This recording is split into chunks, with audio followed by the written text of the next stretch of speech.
Oui. Je vais vous passer à Adrien Petiot, qui est kiné du sport. Voilà.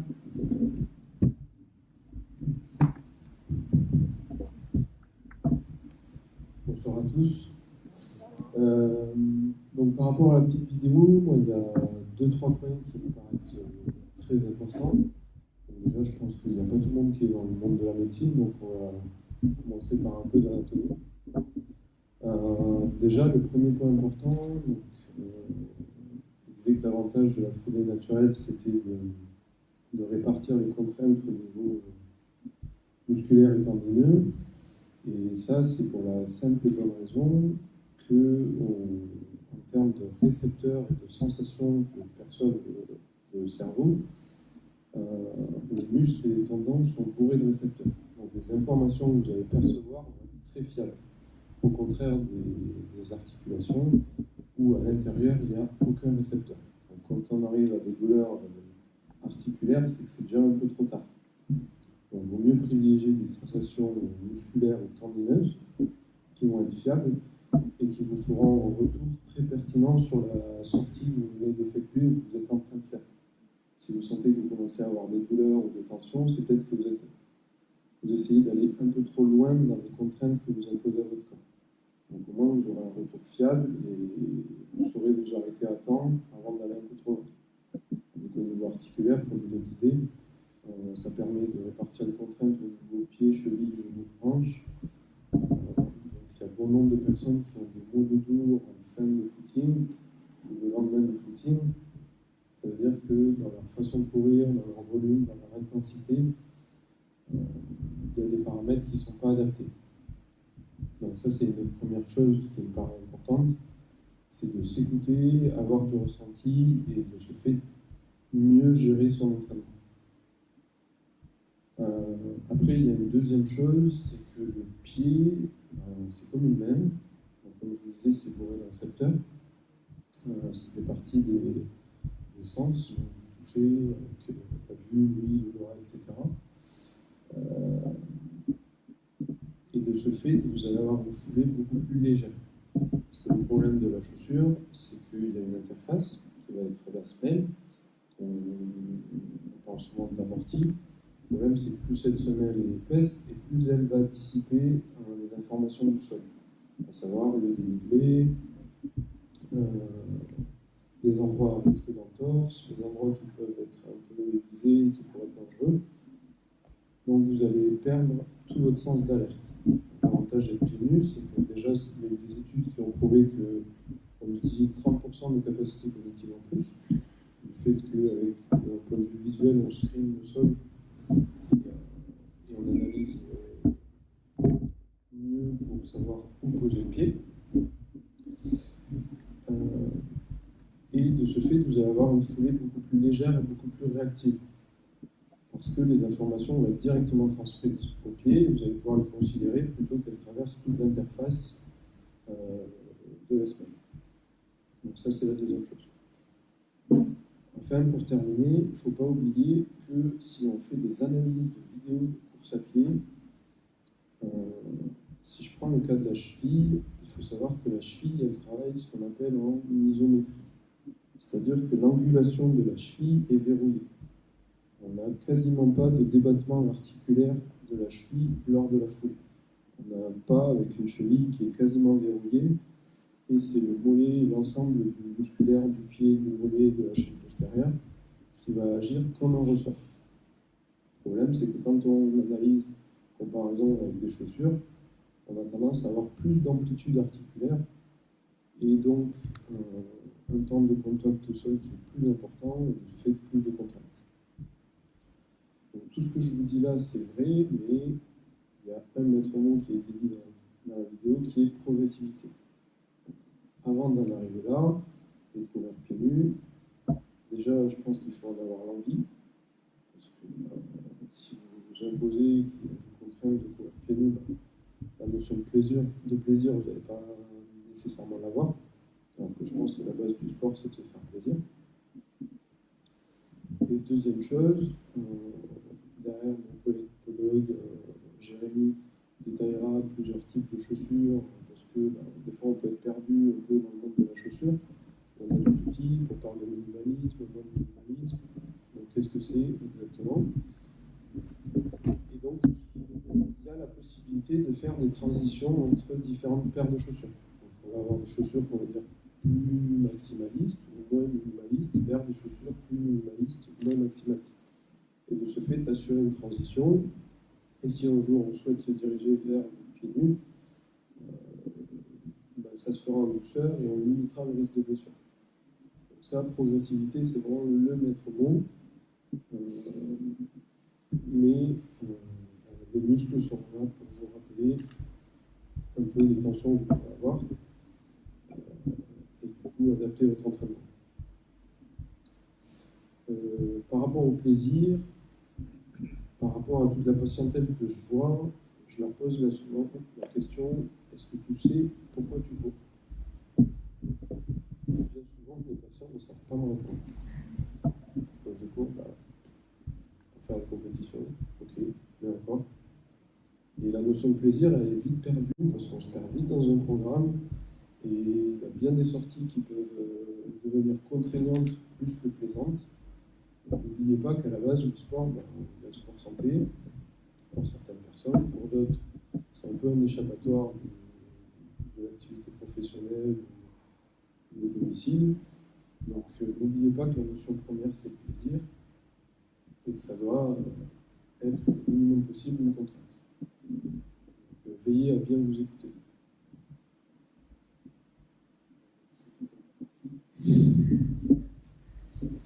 Peut-être que Jérémy va prendre le relais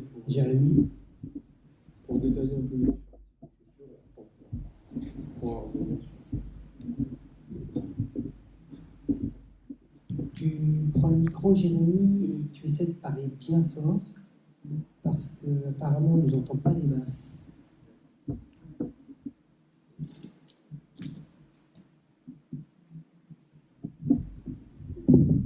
C'est vrai qu'elle a une voix douce, très agréable. Bonjour tout le monde, donc moi je suis Jérémy, je suis podologue à Saint-Grégoire et membre d'une asso de podologue du sport qui s'appelle AirPod. Donc c'est vrai que moi je vais vous parler de cette partie justement de la chaussure, justement, puisque c'est vrai que c'est une question qu'on nous pose énormément en cabinet. Au départ, ça part d'une interrogation, un patient qui a couru un marathon et qui a vu quelqu'un courir pieds nus et se pose beaucoup la question: comment il fait pour courir pieds nus? Il doit avoir mal, il n'a pas d'amorti, il doit avoir des problèmes au niveau des pieds, il doit avoir de la corde aux pieds. Mais finalement, on se rend compte que c'est pas tout à fait ça. Et donc voilà, souvent on se pose la question, comment on fait pour passer d'une chaussure traditionnelle à justement une chaussure minimaliste, voire même le barefoot. Donc c'est vrai que déjà, ce qu'il faut savoir, c'est que le pied, évidemment, c'est vraiment le socle du corps humain. C'est ce qui nous permet vraiment de tenir debout, ce qui nous permet d'être les bipèdes que nous sommes. Et donc, le pied est une entrée posturale qui est vraiment très importante, et tout comme les yeux d'ailleurs, ou la bouche, mais bon, enfin, expliquer davantage dessus. Et donc, Adrien me disait qu'en effet, le pied est constitué d'énormément de récepteurs neurocutanés, qui vont être capables de gérer justement ces notions de pression, de vibration et de toucher. Donc vraiment, pour avoir un système postural vraiment efficient, il faut qu'on ait une optimisation donc, de la sole plantaire. Alors voilà, donc pareil, Adrien l'a très bien dit tout à l'heure, il y a vraiment un seul mot qu'il faut prendre en compte en particulier, c'est cette notion de progressivité. Cette progressivité, donc, elle va se faire dans la foulée, évidemment, mais on peut aussi la considérer dans la chaussure. Donc, il y a une classification qui a été faite il y a quelques années, une classification donc, des chaussures, qui a été faite donc, par la Clinique du Coureur avec Blaise Dubois et JF Esculier. Ça nous permet en fait de nous donner un indice, justement, qui va donc classifier les chaussures. De la chaussure la plus protectrice à la chaussure la plus minimaliste. Cet indice-là donc, est composé de plusieurs caractéristiques. On va parler du poids, le poids qui va être vraiment probablement un des éléments les plus importants dans la chaussure à prendre en compte. On va parler aussi du drop. Alors le drop, c'est intéressant parce que tout le monde, dans la course à pied notamment, prend en compte justement cette notion de drop. Je trouve qu'il y a une importance au drop. Moi, je veux dire que finalement, le drop n'est pas si important que ça. Le drop, juste pour vous prévenir, pour ceux qui ne savent pas, c'est la différence de hauteur entre le talon et l'avant du pied. Donc, plus le drop est élevé, plus on doit être surélevé un petit peu au niveau du talon. On parle aussi du stack. Donc, le stack, c'est l'épaisseur de la semelle qu'on peut retrouver très important, par exemple, chez des marques comme Hoka. Je vais vous en parler tout à l'heure. On va parler aussi de la flexibilité de la chaussure et également des technologies de renfort qui sont intéressantes à évaluer sur certaines chaussures.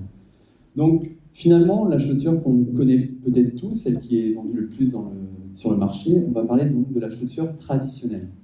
La chaussure traditionnelle, c'est, on va dire, peut-être 80% des chaussures qu'on va retrouver sur le marché. Cette chaussure traditionnelle va être souvent composée d'un drop assez élevé, justement, entre 8, 10, 12, avec de la technologie de renfort, beaucoup d'amortis, et c'est vrai que c'est souvent un des choix des patients, savoir si, justement, la chaussure a de l'amorti. On va se rendre compte que l'amorti, finalement, c'est pas une si bonne idée que ça, comme on en parlait dans la vidéo. On parle donc aussi des chaussures maximalistes. Donc, je ne sais pas si vous connaissez un petit peu, il y a la marque Hoka, mais il y a aussi des marques comme Technica, ou même Altra qui font des chaussures aussi maximalistes. Donc, la différence entre une chaussure maximaliste et traditionnelle va être justement cette épaisseur qu'on va retrouver au niveau de la chaussure. Voilà, l'épaisseur de la semelle, pardon. Donc, évidemment, ça va un petit peu à l'opposé de cette notion de foulée naturelle et donc de cette foulée barefoot. Alors, pourquoi avoir inventé ce genre de chaussures? Difficile à dire, peut-être aussi pour se donner peut-être bonne conscience d'avoir un bon matelas sous le pied, je ne sais pas trop. En tout cas, il y a quand même, malgré tout, certains avantages avec ces chaussures, je ne vous le cache pas, c'est notamment par exemple quand on a un hallux rigidus, puisque ce genre de chaussure a une rigidité au niveau de la flexion ici, qui permettrait donc de limiter un petit peu la contrainte sur le métatarsé pharyngien. C'est peut-être une des seules raisons, puisque c'est vrai que c'est une chaussure qui quand même est assez instable, et souvent quand on va la mettre, on est assez déstabilisé par cette notion de rocker. Donc, cette notion de rocker, c'est ce balancement qu'on va retrouver au niveau de la chaussure. Ensuite, je vais vous parler un petit peu de ce qu'on appelle plus ou moins la chaussure intermédiaire. Donc la chaussure intermédiaire, c'est intéressant puisque nous, en cabinet, c'est peut-être ce genre de chaussure vers lequel on va s'orienter quand un patient court avec des chaussures traditionnelles et qui s'intéresse à la foulée naturelle ou qui veut se rapprocher de quelque chose de plus naturel, plus léger.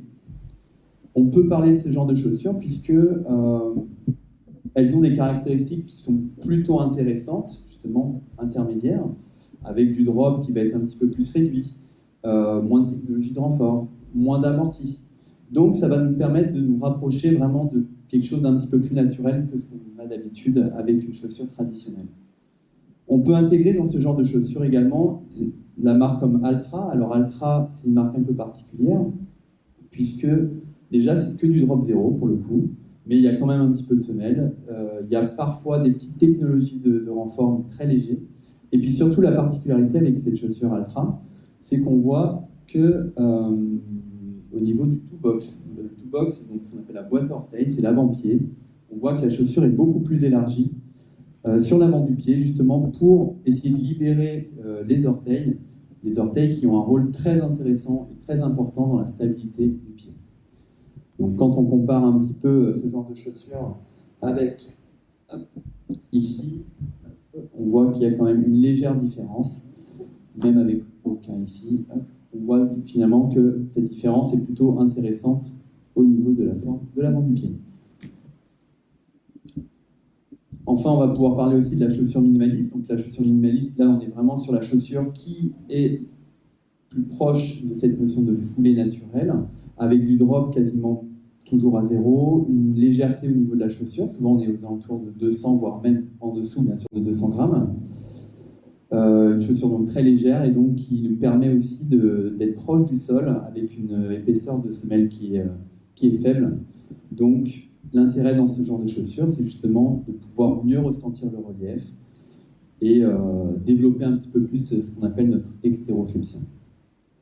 Et enfin, depuis quelques années, on commence à voir un petit peu ce genre de chaussures aussi sur des courses. C'est des sandales, on parle notamment des sandales mexicaines, je ne sais pas si vous connaissez la marque Huarache, qui est pour le coup, alors on ne peut pas la qualifier comme chaussure, mais vraiment comme une sandale. Et là, vraiment, on a juste un petit bout de semelle et un petit peu de ficelle pour fixer au pied. Ce genre de chaussures-là, on peut les acheter sur certains sites, une vingtaine d'euros, et c'est vrai que pour le coup, pour être au plus proche du sol, on ne peut pas faire mieux, en tout cas. La petite avantage, on va dire peut-être, le fait d'avoir cette semelle, nous permet peut-être de protéger un petit peu notre pied des petites aspérités du sol, mais là, pour le coup, on recherche vraiment de la foulée naturelle pure. Donc finalement, pour essayer de changer un petit peu cette façon de courir aussi, donc, on va souvent avoir plusieurs approches, et donc d'intégrer cette notion de minimalisme dans notre course habituelle, dans notre sortie habituelle.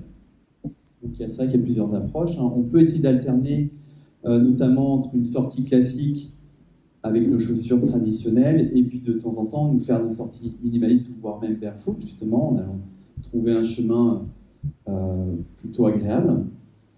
On peut aussi donc y faire une évolution progressive avec donc, le changement de chaussure, donc comme je vous disais, une chaussure un peu intermédiaire, ou alors on peut acheter une chaussure traditionnelle qu'on a habituellement, et puis justement faire ne serait-ce que des sandales, voire même pieds nus. Et surtout, ce qui va être important dans cette notion de transition, et ça c'est une chose qu'on voit beaucoup en cabinet, quand les patients parlent de transition, ou qu'ils ont entendu parler de transition, ils vont surtout se focaliser sur la pose du pied. Et moi, je pense que c'est plutôt une erreur de trop se focaliser sur la pose du pied, parce que quand on se focalise dessus, on le fait trop. Et souvent, on garde notre posture habituelle avec une pose du pied avant-pied au lieu de taper sur le talon, du coup. Et donc, on va souvent créer d'autres soucis. Alors, on parlait tout à l'heure notamment du triceps qui va flamber. Le mollet, etc. Donc, mais aussi tous les muscles intrinsèques du pied qui vont vite flamber. Donc vraiment, j'insiste beaucoup sur cette notion-là. Quand vous lisez, quand vous voyez qu'on vous dit qu'il faut courir sur l'avant du pied, évidemment, théoriquement, on doit courir sur l'avant du pied si on veut avoir une foulée légère, mais surtout, il faut penser à travailler la cadence. La cadence, c'est le nombre de pas qu'on va faire à la minute. La cadence, au niveau des études, en tout cas, ce qui en ressort, on dit qu'il faut se rapprocher des 170-180 pas à la minute. Un coureur un peu traditionnel qui va talonner, on se rapproche souvent des 150-160 pas minutes. Alors évidemment, quand on est en course à pied, impossible de calculer notre cadence, c'est une évidence. Donc juste, il faut être à l'écoute de sa course et déjà s'entendre si on fait du bruit en courant. Quand on fait du bruit en courant, ça veut dire qu'il y a de l'impact au sol, ça veut dire qu'il y a des ondes de choc, et il faut déjà réduire un petit peu ça. Donc, juste dans votre cerveau, pensez à faire le moins de bruit possible. Et en faisant le moins de bruit possible, vous allez déjà augmenter naturellement votre cadence. Pour ceux qui veulent vraiment travailler à fond leur cadence, sinon, il existe des applications métronomes sur les téléphones. Mais je vous avoue que si vous courez 2 minutes avec ce métronome-là aux oreilles, je vous dis chapeau, parce que c'est compliqué. Donc sinon, il y a aussi d'autres applications. Si vous aimez bien courir avec de la musique, par exemple, il y a des applications musicales qui proposent justement des musiques avec la cadence que l'on souhaite. Donc si on veut mettre 170 BPM, on choisit dans cette playlist-là qui est toute faite. Donc voilà, c'est vrai que ce qu'il faut prendre en compte quand même, c'est que bien sûr, ce n'est pas la chaussure qui va garantir la foulée légère. Ce qui garantit la foulée légère, c'est vous, justement. La chaussure, on peut très bien avoir une chaussure la plus lourde possible et avoir une foulée très légère. Et on peut aussi avoir une chaussure très légère et avoir une foulée un peu pourrie. Donc voilà, il ne faut vraiment pas se focaliser non plus sur la chaussure. C'est pas parce que vous allez acheter une chaussure très légère que vous allez avoir une très bonne foulée. Il faut vraiment la travailler et de manière très très progressive. Alors j'ai mis cette image-là, j'ai fait le PowerPoint là tout à l'heure justement, et j'étais devant mon PC et j'ai mis cette image qui était plutôt intéressante. Alors je me rends compte que c'est pas forcément en lien avec ce que je viens de dire là-haut, mais c'est juste pour vous montrer un petit peu avec un patient quand on va le faire courir pieds nus et quand on va le faire courir avec une chaussure. Vous voyez que sur une même vitesse, on va retrouver donc deux positions notamment du pied différentes. On voit que naturellement, quand il va courir pieds nus, il va avoir tendance plutôt à courir à plat, alors que dès qu'il va mettre sa chaussure, pourtant sans lui avoir parlé de cadence ni quoi que ce soit, hein, vraiment juste je lui ai dit mets tes chaussures et va recourir, et naturellement il va déjà taper du talon juste avec cette notion de chaussure, et justement cette notion d'amorti qu'on trouve dans la chaussure, qui justement nous chante l'information au sol. D'accord ? Voilà, donc Adrien là, en a parlé tout à l'heure aussi. C'est vrai que pour un coureur non blessé, il n'est pas forcément recommandé non plus d'aller changer son pattern de course. En tout cas, c'est des études qui l'ont montré. C'est vrai que finalement, cette notion de changement de foulée va être intéressante quand on est face à un patient qui a des problèmes, qui a des pathologies, et quand on regarde courir et qui en effet il a une foulée plutôt traumatisante. Là, il y a tout un intérêt en effet à aller travailler sa foulée. Quelqu'un qui n'a pas de douleur, qui se plaint de rien du tout, qui n'a pas de soucis à la course à pied, il peut bien sûr s'intéresser à la foulée naturelle, et ça c'est une évidence, puisqu'il y a quand même des bienfaits, mais il pourrait aussi prendre le risque malgré tout de se créer peut-être certains problèmes. Donc lui, il aura tout intérêt à être encore plus progressif. Autre chose aussi qui est ressorti des dernières études, c'est vrai que la foulée légère, on va retrouver une diminution des contraintes sur le genou, notamment, mais on est aussi forcé de constater qu'on peut retrouver malgré tout des augmentations de contraintes sur la cheville et sur le pied. C'est logique en même temps. Dernière chose aussi, alors après je vais voir avec les médecins éventuellement s'ils peuvent confirmer ou pas, mais pour moi, le barefoot, il y a quand même certaines contre-indications. Et notamment, je pense, pour des personnes qui peuvent être diabétiques d'un certain grade, un grade assez élevé, même les artériitiques, ou toutes les pathologies qui nécessitent notamment des anticoagulants, des anti-agrégants plaquettaires. Pourquoi je dis ça ? Parce qu'on n'est jamais à l'abri forcément d'un petit bout de verre, un caillou un peu saillant qui va peut-être nous couper forcément. Et quand je parle des diabétiques, notamment des grades assez élevés, on développe souvent ce qu'on appelle de la neuropathie. Donc en fait, on a une perte de la sensibilité au niveau du pied. Et parfois, on ne se rend même pas compte qu'on peut avoir du coup une plaie. Donc, pour le coup, si vraiment on veut être proche de cette notion de foulée naturelle, pourquoi pas alors dans ce cas-là éventuellement la sandale ou une chaussure plutôt minimaliste, plutôt que le barefoot. Mais bon, après, à voir. Mais c'est vrai que moi, ayant fait par exemple du humanitaire, j'ai soigné beaucoup de pieds diabétiques d'un certain grade, justement. Et on se rend compte que des plaies sont vraiment très très importantes, alors qu'à la base, il y avait juste une petite piqûre. Donc vraiment, il y a un respect strict de la progressivité dans la foulée naturelle qu'il faut respecter, et surtout être à l'écoute de soi. Pour après, éventuellement, mais c'est sûrement un autre débat, parler justement d'un autre courant, on parle de préférence motrice notamment, qui va nous démontrer qu'on n'a pas forcément une bonne manière de courir, une seule et bonne manière, mais peut-être des foulées optimisées en fonction donc, des caractéristiques propres à chaque courant. Voilà, donc juste pour conclure, moi d'un point de vue podologique, évidemment, je conseille très souvent mes patients à essayer de se rapprocher de cette notion de foulée légère, parce qu'il y a vraiment de très bonnes choses à apprendre de cette notion de foulée naturelle.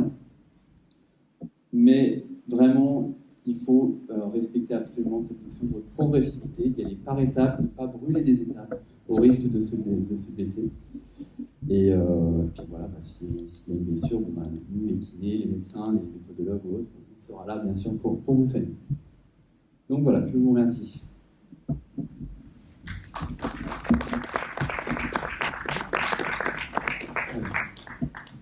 Raphaël, je t'en prie.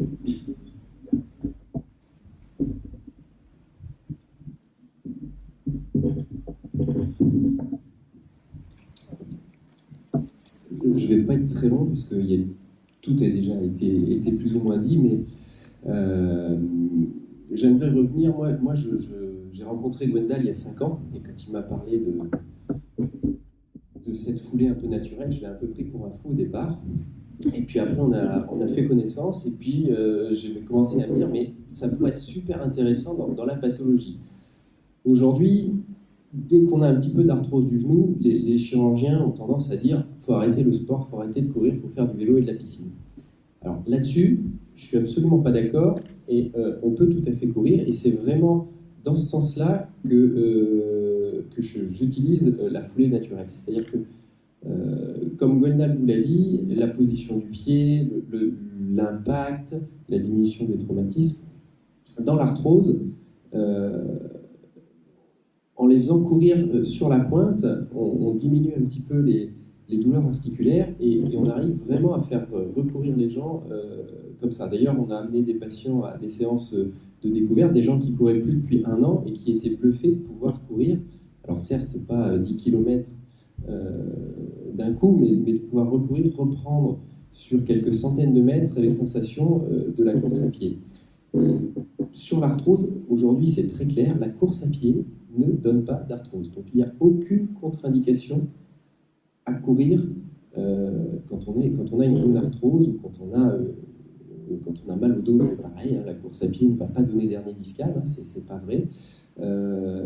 Pareil sur les tendinopathies, alors ça, tout ce qui va être tendon d'Achille, on a des gens qui vont aller faire du vélo et de la piscine, mais eux ils veulent courir. On arrive à les faire recourir tranquillement sur, par exemple, c'est très facile avec un terrain de foot, on peut leur faire des longueurs pieds nus sur un terrain de foot en quantifiant la distance parcourue et d'augmenter progressivement. Donc déjà, on leur fait permettre de reprendre un peu de plaisir. Ils voient que quand on répète les séances, on augmente un petit peu la distance, et puis ça a un effet thérapeutique aussi, parce que dans tout ce qui va être le traitement des tendons, il va y avoir des étirements et du travail excentrique. Alors, travail excentrique, c'est l'étirement du tendon et du muscle, et ça, c'est ce qu'on fait chez le kiné. Donc, on peut tout à fait leur permettre d'avoir une action thérapeutique en modifiant un petit peu leur foulée et de façon relativement simple.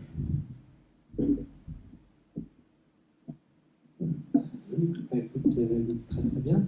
Peut-être qu'on pourrait intervenir tout à l'heure sur, comme tu disais, là, sur la tendinopathie achilléenne. Je pense qu'on a des choses à dire. D'ailleurs, ça concerne, encore une fois, tout ce qu'on raconte là, ça ne concerne pas que la foulée, que la course à pied. Ça concerne aussi la marche. Vous pouvez tout à fait, avec une tendinopathie achilléenne, justement, qui est chronique, reprendre à marcher pieds nus, que ce soit chez vous, que ce soit un peu partout. Ça peut être comme un entraînement. Il suffit de marcher 15 minutes, et, comme tu disais. Et en fait, c'est tout simplement mécanique. Quand vous avez une chaussure, vous avez une épaisseur, vous avez votre muscle bien tendu, vous enlevez la chaussure, le talon il est sur le sol, tout de suite le muscle se tend plus, il s'étire, et un muscle il est fait pour s'étirer et se contracter. Et quand on demande aux gens de courir gentiment pieds nus quand ils ont une tendinite achilléenne, c'est pas pour les faire aller vite, puisqu'ils ont le tendon qui est malade, qui est blessé. Mais en fait, quand le tendon il est inflammé, il est plein d'inflammation, on a besoin d'évacuer cette inflammation. Et quel est le meilleur moyen d'évacuer l'inflammation que d'apporter du sang et des éléments nutritifs dans la région qui est malade? C'est en les faisant courir un petit peu, on met le robinet de sang dans la région et ça va les aider. Donc, l'autre avantage, c'est cet étirement. Cet étirement, quand on fait faire de la kiné à nos blessés, en étirant le muscle, c'est une partie de la guérison qui se fait. Donc un muscle qui s'étire gentiment, un tendon qui s'étire, il va se soigner. Je n'ai pas dit, il est tiré comme un malade sur une marche d'escalier en faisant du Stanish. Ah, on va faire du Stanish parce que ça va le soigner. Mais là, non, on force dessus, on va se blesser davantage. Le Stanish, c'est tout en douceur. Là, je pense. Hein. Donc tout doit se faire toujours en douceur. Voilà. Je vais laisser le dernier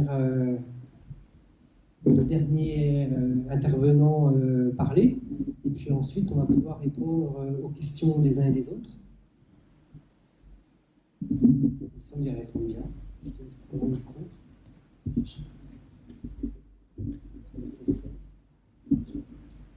Eric. Bonsoir à tous. Donc, Eric Caillot, je suis coureur à pied depuis plusieurs années. Alors, je pensais initialement que Gwenda m'avait demandé de venir pour parler de mon expérience de coureur, mais je crois que si on attend de moi, si j'ai bien compris, ma casquette de psychiatre, bien que la maladie mentale n'a pas grand-chose à voir avec la course à pied. J'aimerais quand même revenir sur mon expérience personnelle. Je suis venu à la course à pied peut-être une vingtaine d'années. À la course pieds nus, ça fait 7 ans, suite à des blessures. Donc, comme ça a été dit par mes collègues, bien souvent, il y a une foulée qui est malsaine avec les chaussures. Et ça, je pense que ça peut intéresser beaucoup de coureurs qui se blessent à répétition. On leur soigne leurs blessures, mais quelque part, on n'analyse pas leur foulée. Or, je dirais, c'est important de savoir un petit peu comment on court, car les chaussures ont tendance, malheureusement, à induire de mauvaises foulées. Hormis le cas, j'ai envie de dire, des personnes qui ont appris à courir quand ils étaient étudiants ou qui ont fait de l'athlé, bien souvent, autrement, si on s'y met tardivement, on prend des chaussures qui ont un drop, comme l'a expliqué notre ami podologue. Et donc, s'il y a un drop à une chaussure, on a tendance à amortir, et donc on va courir avec le talon. Donc on va devenir un talonneur. Et si on devient un talonneur, on va se blesser. C'est irrémédiable. Donc, quelque part, enlever les chaussures, c'est aussi acquérir une foulée naturelle, qui m'apparaît évidemment la bonne chose pour éviter toutes les blessures. Donc, pour revenir à mon cas, j'ai été blessé régulièrement, au niveau du genou notamment, des tendinites à répétition.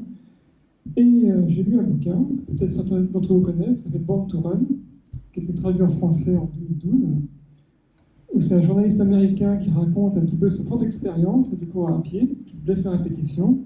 Il a entendu parler d'une tribu mexicaine, des Tarahumara, qui sont des coureurs d'ultra-endurance mexicains, qui courent pieds nus, qui courent 40 à 80 km par jour, sans jamais se blesser, avec les fameuses sandales, dont on a vu un petit peu un modèle tout à l'heure, qu'on appelle les Warash.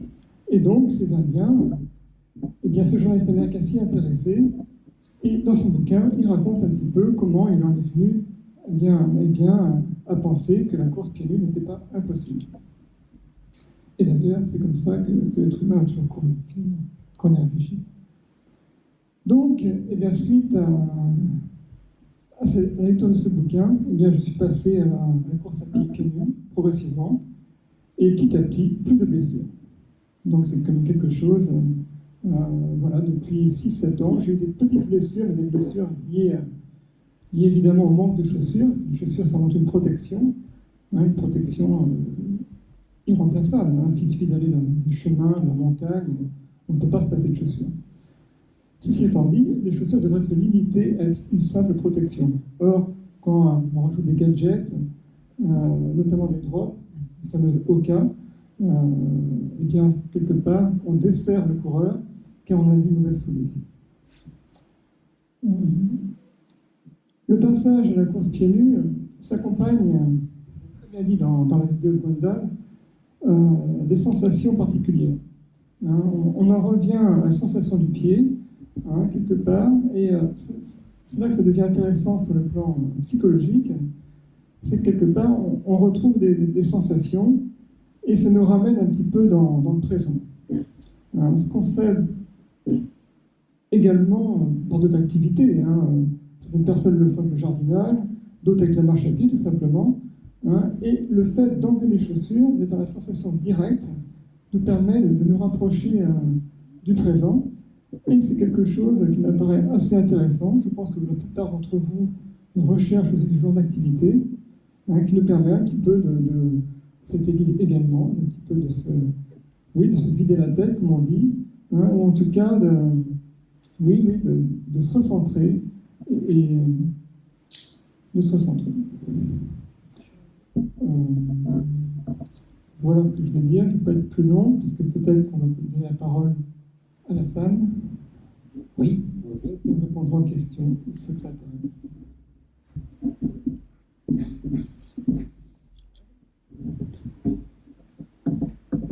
Je vous remercie d'avoir été patient, parce qu'on était nombreux finalement à donner notre vue sur la course à pied. N'hésitez pas à nous poser des questions sur ce sujet ou sur la marche. Encore une fois, la marche, c'est ce qu'il y a de plus naturel. Quand on est bébé, on marche pieds nus. Et la preuve a été faite également chez les enfants, chez les bébés, qu'il fallait mieux marcher pieds nus que d'avoir des grosses chaussures qui bloquent le talon pour marcher. Leur mettre des chaussures avec des gros talons, c'est la meilleure chose de les faire tomber et de les faire marcher en boitillant. Donc voilà. Je vous écoute.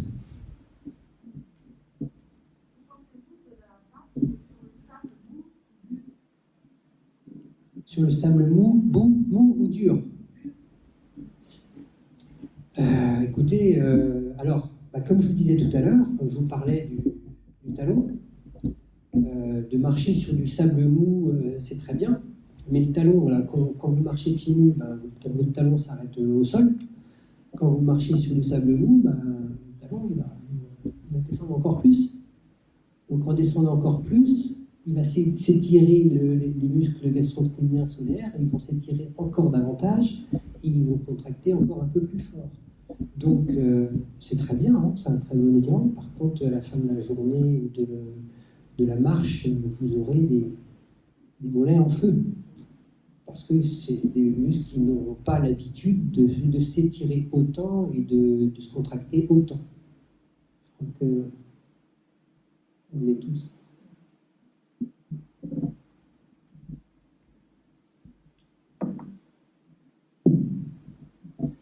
J'ai envie de dire que c'est une très bonne chose. Tous ceux qui sont déjà à la plage et qui ont marché pieds nus dans le sable savent un petit peu le plaisir que ça procure. Donc déjà, quelque part, le contact direct du pied et du sable est une très bonne chose. Après, ça fait travailler l'ensemble des muscles du pied, donc ça peut être que bénéfique, à tous les niveaux, de mon point de vue. Et en plus, je pense que c'est la meilleure façon de commencer, que ce soit le sable ou que ce soit l'herbe, là, sur les chemins de passé qu'on a vus tout à l'heure, au Vergéal en l'occurrence, pour éviter de se blesser. Le sable ne sera pas blessant pour la plante des pieds. Voilà. C'est pas mieux de commencer chez soi directement, marcher pieds nus? On peut marcher chez soi pieds nus. Oui, simplement, vous ne ferez pas 3 km. Voilà, et vous aurez une petite foulée. On piétine quand on est chez soi. On ne fait pas de la marche, on piétine. Donc, au cabinet, quand maman me dit que je fais 10 000 pas par jour au cabinet, je veux bien. Mais... Non, je bouge le bras et elle peut faire 10 000 pas, mais je bouge le bras. On piétine. En plus que quand on marche et quand on court, c'est pas tout à fait les mêmes muscles qui travaillent. Moi, j'ai entendu dire justement que pour la transition minimaliste, marcher uniquement ne suffisait pas.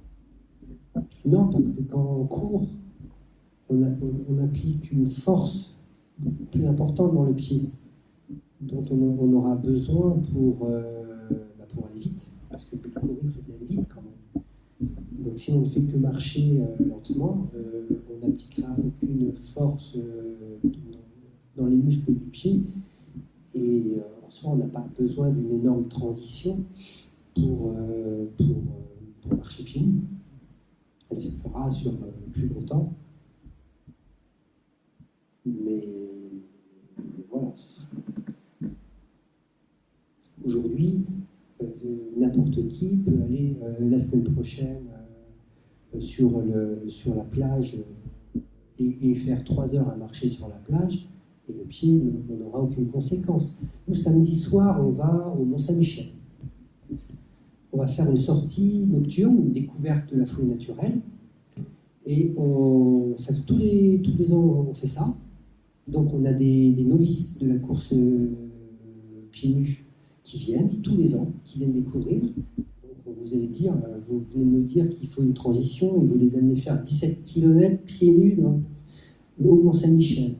Donc, alors, ce ne sont pas des novices de course à pied, qui sont quand même bâtis pour courir. Et bien, vous savez quoi, 17 km pieds nus pour quelqu'un qui n'a jamais couru, sur le sable du Mont-Saint-Michel, les gens ressortent de là.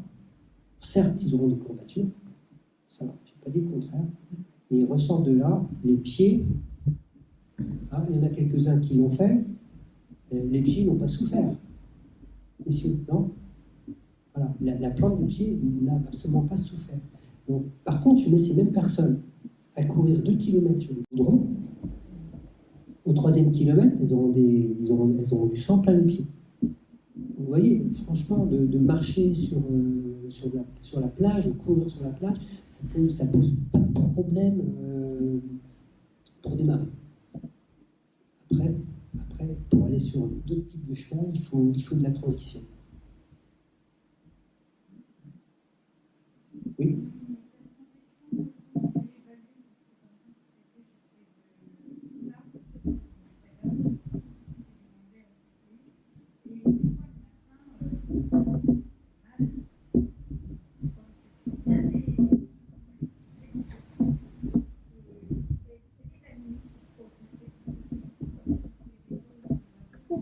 Je pense qu'il faut courir régulièrement. Quand je disais tout à l'heure 3-4 fois la semaine, c'était pas trop loin de la vérité, dans le sens où si on veut faire une transition, si on court qu'une fois par semaine 2-3 km, une fois par semaine, ça ne va pas être suffisant pour progresser.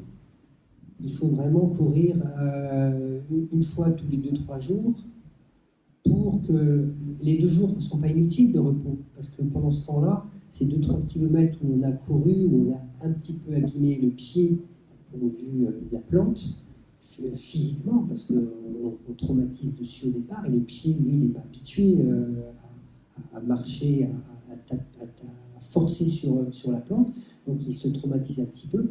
Et bien ces 2-3 jours nous servent à réparer tout ça. Par contre, lui, l'organisme, quand vous courez tous les 3 jours là-dessus, il intègre que les traumatismes, ils vont continuer. Donc la tête, le cerveau, je ne sais pas ce qu'il fait, mais tout ce que je sais, c'est que la plante va se durcir, la peau va se durcir, et pas forcément s'épaissir, mais se durcir. Et les coussinets sont peut-être plus importants, les muscles sont plus efficients, et à terme, les os seront plus solides. Bizarrement, il y a une étude qui est sortie il y a quelques années, tu pourras me dire si tu te souviens de cette étude-là, ça concernait la marche nordique. Il a été prouvé que les gens qui faisaient de la marche nordique, donc il y avait beaucoup de traumatismes, et pour le coup, les marcheurs nordiques, la technique de marche, c'est vraiment talonner, je crois. C'est ça, hein. Donc, il a été prouvé que ces gens qui ont demande de talonner, donc nous, c'est tout l'inverse. Franchement, on ne veut pas talonner, on préfère que les gens se baissent en baissant la cheville, en baissant le genou, on soulève la cheville. Et donc, vous comprenez qu'en baissant le bassin, en soulevant tout ça, on protège le dos. Donc, nous, on ne veut pas. Mais en tout cas, dans cette étude-là, on a montré qu'en talonnant, eh bien ça entraînait des micro-traumatismes. Et ces micro-traumatismes, donc ça entraînait la fabrication d'ostéoclastes, donc qui cassent un petit peu l'os et ça entraînait également la circulation des ostéoblastes, ceux qui reconstruisent l'os. Et en définitive, on se retrouvait avec des os qui étaient beaucoup plus costauds et on a montré qu'il y avait beaucoup moins d'ostéoporose chez ces coureurs.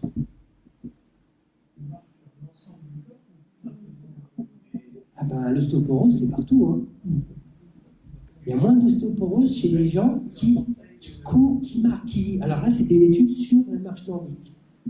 Mais je pense qu'un coureur a quand même pas mal de traumatismes pieds nus au niveau de la cheville. Et puis, coureur aussi. Donc je pense que cette étude, on peut penser qu'elle est bénéfique pour la course à pied concernant l'ostéoporose. Oui, on peut généraliser. Pardon ? On peut généraliser tout contact avec le sol, on favorise une ossification au fil du temps. Contrairement aux nageurs, par exemple. La natation est un sport où les sportifs ont les os très peu minéralisés. Ce qui fait que s'ils passent à un autre sport en Suisse, ce qui est le cas de Florent Ledoux récemment, eh bien, ils avaient beaucoup de difficultés. Alors que les coureurs en pied ont toujours des os très denses, à force de la répétition des contacts. Après, et c'est là ce que disait Gwendal à l'instant, il y a un équilibre à obtenir. Parce que si les contacts sont trop intenses, notamment si on débute la course pieds nus, et qu'on ne respecte pas la fameuse progressivité, eh bien, à ce moment-là, l'os n'a pas le temps de s'adapter au risque de la fracture de fatigue. Et si on va trop vite dans la démarche, on a très vite une fracture de fatigue. On peut se casser le métatarse. C'est surtout celui-là qui prend. Pour répondre vraiment à la question, il faut écouter ces sensations, et à la moindre douleur, bien, mettre sur pause. Et en général, il est conseillé une progressivité d'à peu près, en termes de distance, d'augmenter de 10% par semaine.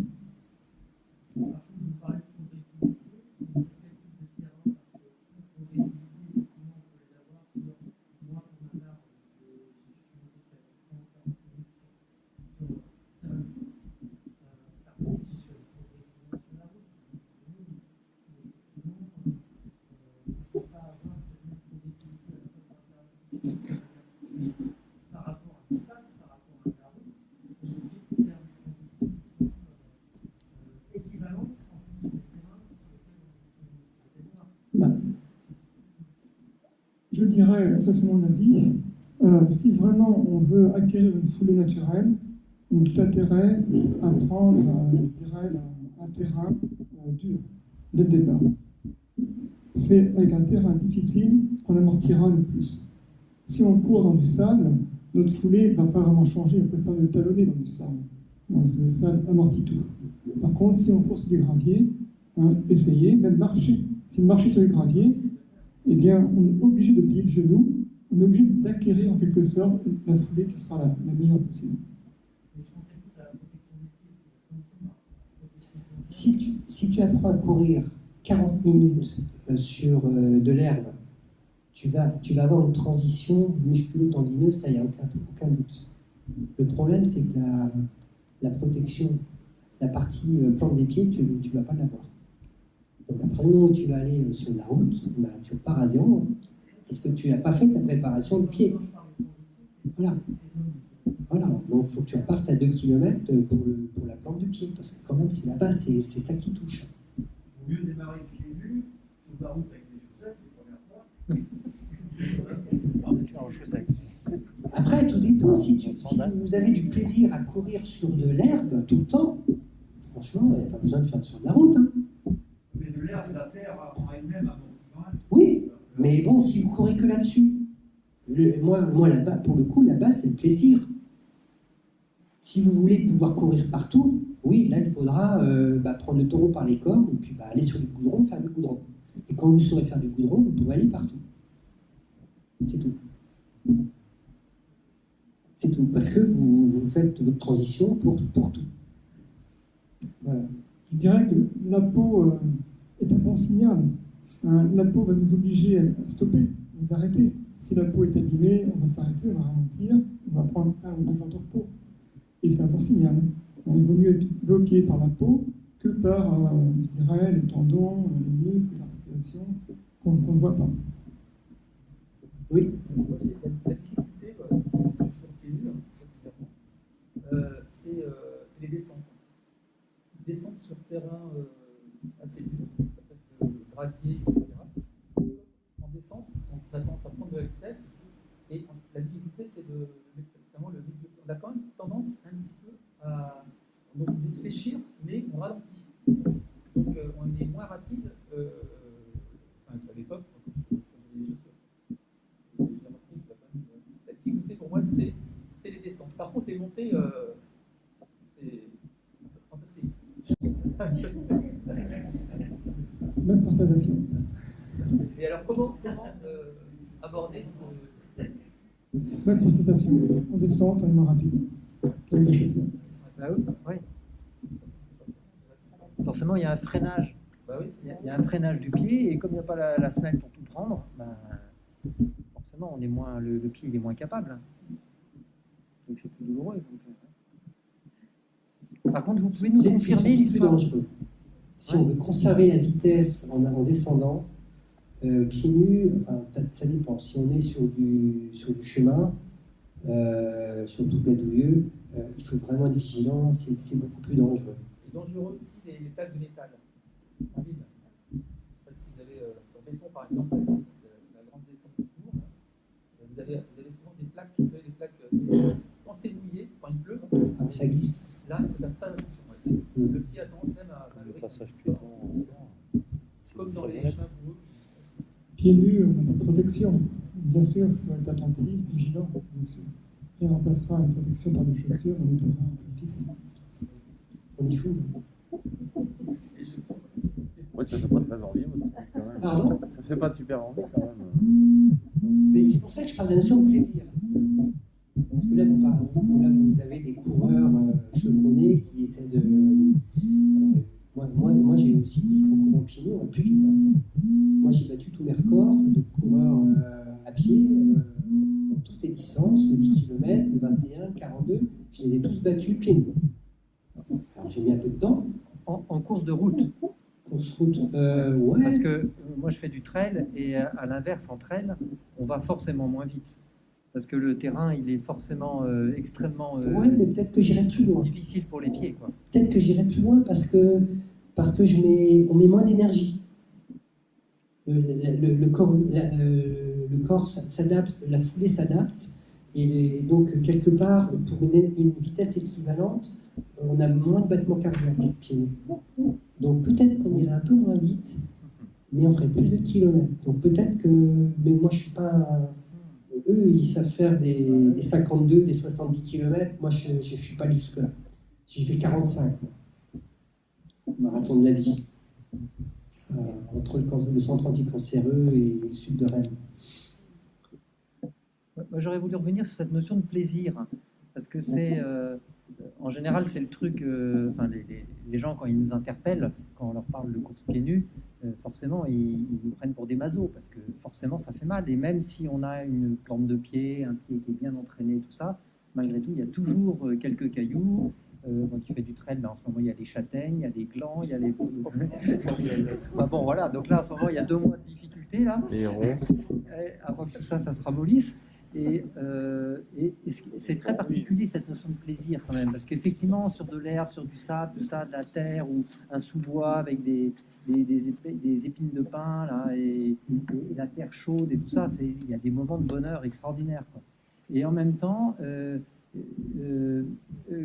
moi je me suis surpris cet hiver, par exemple, alors que j'étais en train encore dans ma transition, de vouloir sortir. Il faisait froid, c'était humide dehors, j'allais courir dans les chemins, donc c'était plein de gadou, donc de l'eau glacée, donc je savais qu'après j'allais avoir les pieds gelés pendant 1 heure. Et donc je me dis, je vais mettre mes chaussures, là c'est pas possible, je vais pas sortir pieds nus. Au moment de passer le pied de la porte, j'enlève mes chaussures et je pars pieds nus quand même. Et donc là je me suis dit, il y a un truc bizarre quand même. C'est-à-dire que ce que je cherche, c'est une forme de plaisir, mais c'est pas du plaisir au sens, on pourrait le dire normal, c'est plutôt du sensoriel. Je crois que c'est toi qui en as pas mal parlé.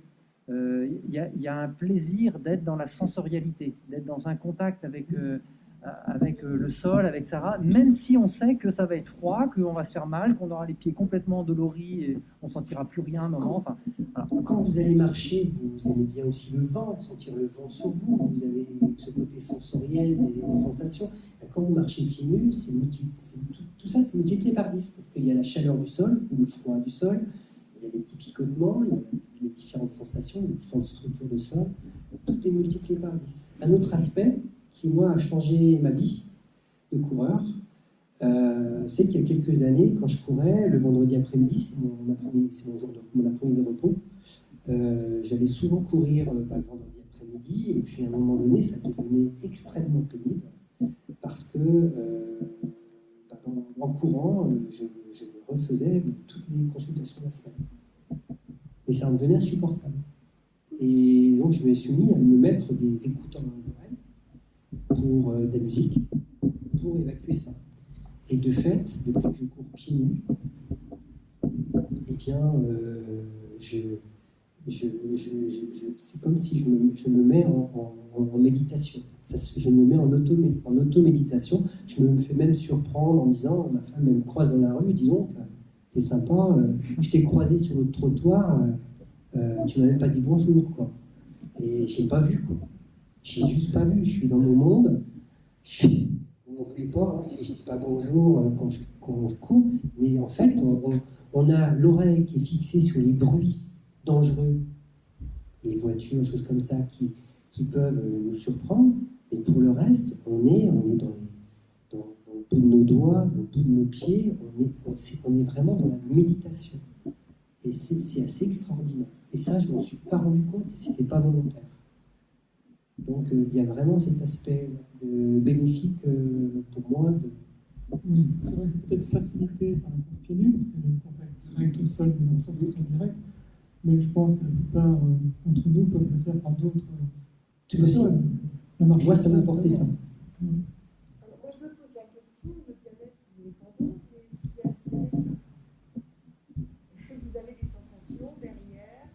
Est-ce que vous avez des petites voix? Est-ce que vous avez un bien-être après? Des sensations que vous sentez? Je dirais toute activité d'endurance, que ce soit marche à pied, vélo, natation. Chaque fois qu'il y a une activité d'endurance, le rythme cardiaque est multiplié par 2 minimum, entre 2 et 3, on va dire. Voilà, sur cette activité-là, pendant 20 minutes, 30 minutes, une sécrétion d'endorphine, les spécialistes confirmeront, qui fait que, oui, on a une sensation de bien-être. Après, c'est pas spécifique, je pense, à la folie naturelle, mais oui. Oui, une sensation d'endorphine, mais j'en prends pour la journée après. Et ça devient une drogue.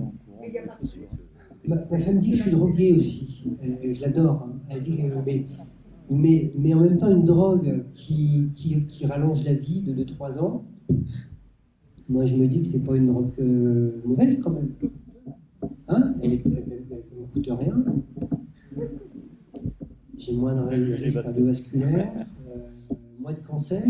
Si en plus je mange 5 fruits et légumes par jour, bah, c'est pas mal. Moi je trouve que c'est une bonne drogue. Oui. Il n'y a pas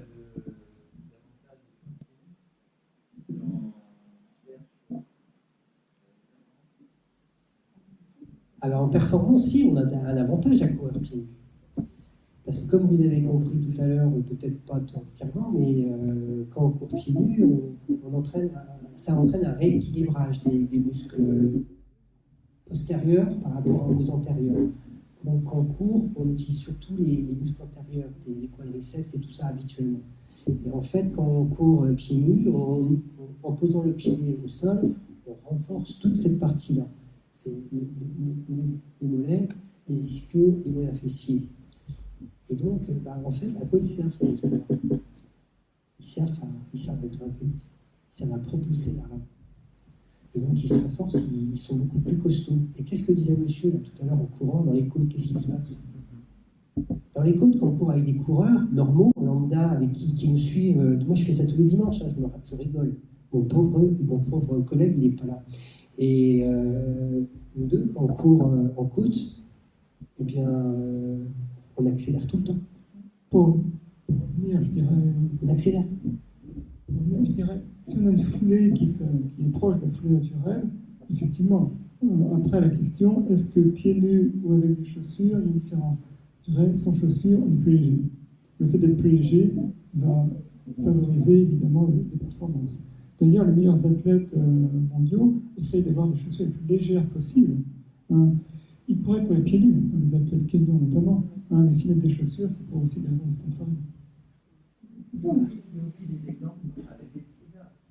Bien sûr, qui a gagné.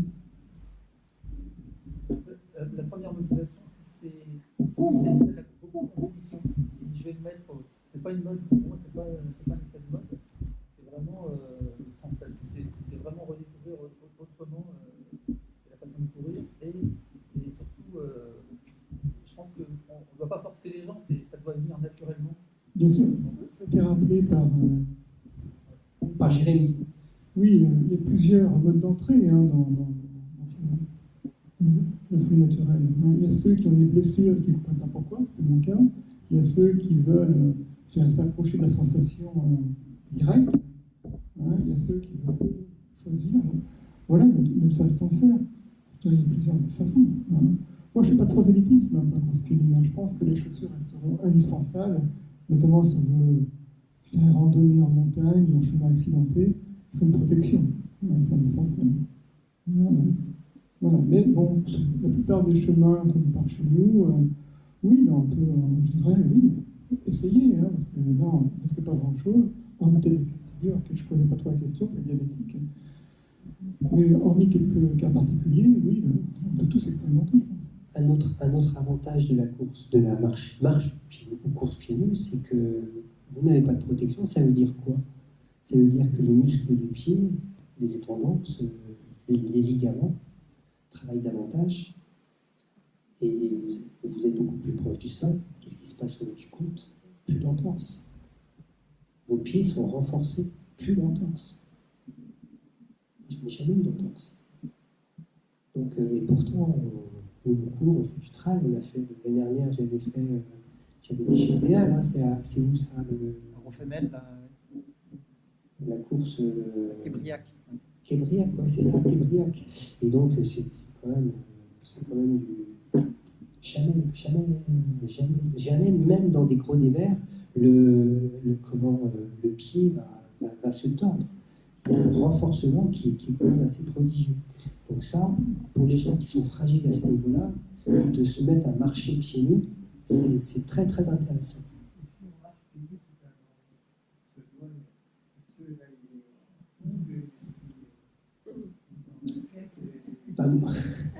Oui, bah là, je me suis habillé parce que j'ai...